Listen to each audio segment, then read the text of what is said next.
Hi friends, বাবুস কিচেনে সবাইকে welcome করে আজ আমি আপনাদের সামনে আরও একটি রেসিপি নিয়ে হাজির হয়েছি। আজকে রেসিপি হলো শাহি পনির, একদম রেস্টুরেন্টের স্বাদে বাড়িতে বানানো শাহি পনির। এই শাহি পনির রুটি, পরোটা, নান, লাচ্ছা পরোটা, এমনকি পোলাও, ফ্রায়েড রাইসের সাথে পরিবেশন করলে বেশ ভালো লাগে। তা চলুন যাওয়া যাক রেসিপির দিকে। শাহি পনির বানানোর জন্য সবার প্রথমে গ্রেভিটা তৈরি করে নেব। এখানে একটা প্যান বসিয়েছি, এর মধ্যে দেবো 1 চামচ পরিমাণে ভেজিটেবল অয়েল বা রিফাইন অয়েল, সাথে দেবো 1 চামচ বাটার,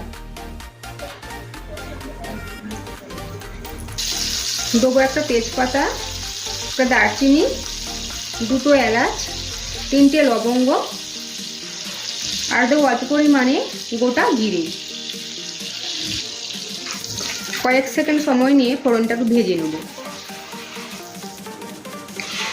এখন দেবো একটা মিডিয়াম সাইজের পেঁয়াজ,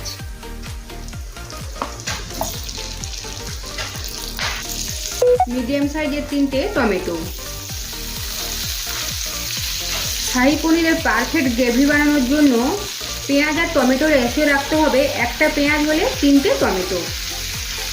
দিয়েছি একটা শুকনো লঙ্কা, 2টো কাঁচা লঙ্কা, কিছুটা আদার টুকরো, আর 3-4টা রসুনের কোয়া, সাথে দেবো 7-8টা কাজু বাদাম। এখন সব কিছু ভালোভাবে মিশিয়ে নেব। দেবো স্বাদ মতো লবণ। সব কিছু ভালোভাবে নেড়েচেড়ে মিশিয়ে নেব, আর গ্যাসের ফ্লেম মিডিয়াম টু হাই রেখে 2 থেকে 3 মিনিটের জন্য একটু কষিয়ে নেব। প্রায় 2 মিনিট সময় নিয়ে সমস্ত উপকরণ একটু কষিয়ে নিয়েছি। এখন দেবো অল্প পরিমাণে জল। এর ফলে টমেটো, পেঁয়াজ আর কাজু বাদাম খুব সুন্দরভাবে নরম হয়ে যাবে। তাই গ্যাসের ফ্লেম একদম কমিয়ে রেখে 5 থেকে 6 মিনিটের জন্য ঢাকা চাপা দিয়ে রান্না করে নেব। প্রায় 5 মিনিট পরে ঢাকাটা সরিয়ে নিয়েছি। এখানে টমেটো, পেঁয়াজ আর কাজু বাদাম খুব সুন্দরভাবে নরম হয়ে গিয়েছে। এখন গ্যাসের ফ্লেম অফ করে দেবো, আর এই সমস্ত কিছু উপকরণ খুব ভালোভাবে ঠান্ডা করে নেব। একটা মিক্সিং গ্রাইন্ডার নিয়েছি। এই মিক্সিং গ্রাইন্ডারের মধ্যে এখন টমেটো, কাঁচা লঙ্কা, আদা, রসুন, পেঁয়াজ আর কাজু বাদামের যে একটা মশলা বানিয়ে নিয়েছিলাম, ওটাই মিক্সিং গ্রাইন্ডারের মধ্যে নিয়ে নেব। সমস্ত উপকরণগুলো মিক্সিং গ্রাইন্ডারের মধ্যে নিয়ে নিয়েছি, আর সাথে নিয়েছি একটুখানি জল। এই জল দেওয়ার ফলে মিশ্রণটা একদম ফাইন হবে। দেখুন মিশ্রণটা একদম ফাইন হয়েছে।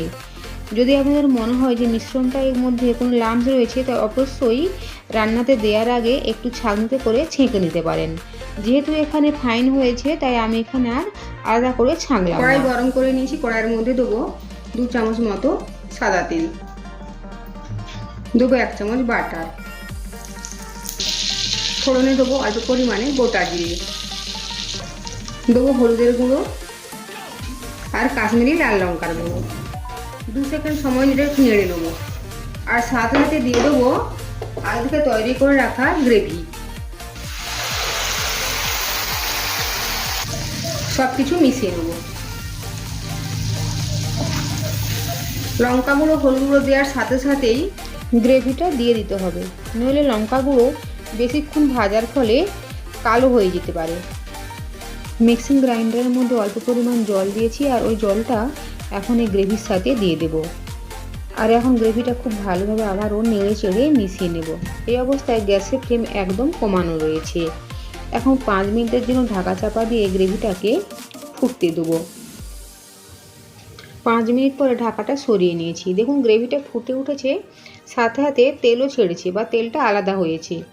শাহি পনিরের গ্রেভি খুব একটা ঘন হয় না, আর খুব একটা পাতলাও হয় না। এখন এই গ্রেভির মধ্যে দেবো কিউব পিসেস করা 250 গ্রাম পনির। পনির গ্রেভির সাথে খুব ভালোভাবে এখন নেড়েচেড়ে মিশিয়ে নেব।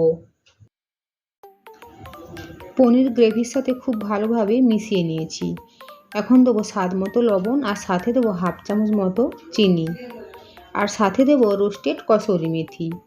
আবারও সব কিছু ভালোভাবে নেড়েচেড়ে মিশিয়ে নেব, আর গ্যাসের ফ্লেম একদম কমিয়ে রেখে ঢাকা চাপা দিয়ে 5 মিনিটের জন্য রান্না করে নেব। 5 মিনিট হয়ে গিয়েছে, ঢাকাটা সরিয়ে নিয়েছি। গ্যাসের ফ্লেম অফ করে দেবো, আর ওপর থেকে এখন দেবো 2 চামচ ফ্রেশ ক্রিম। আপনারা চাইলে ধনেপাতাও অ্যাড করতে পারেন। তৈরি হয়ে গিয়েছে শাহী পনির, একদম রেস্টুরেন্টের স্বাদে শাহী পনির। আজকের আমার এই রেসিপি যদি ভালো লেগে থাকে তো অবশ্যই কমেন্ট করে জানাবেন, সাথে লাইক শেয়ার ও সাবস্ক্রাইব করার জন্য অনুরোধ রইল।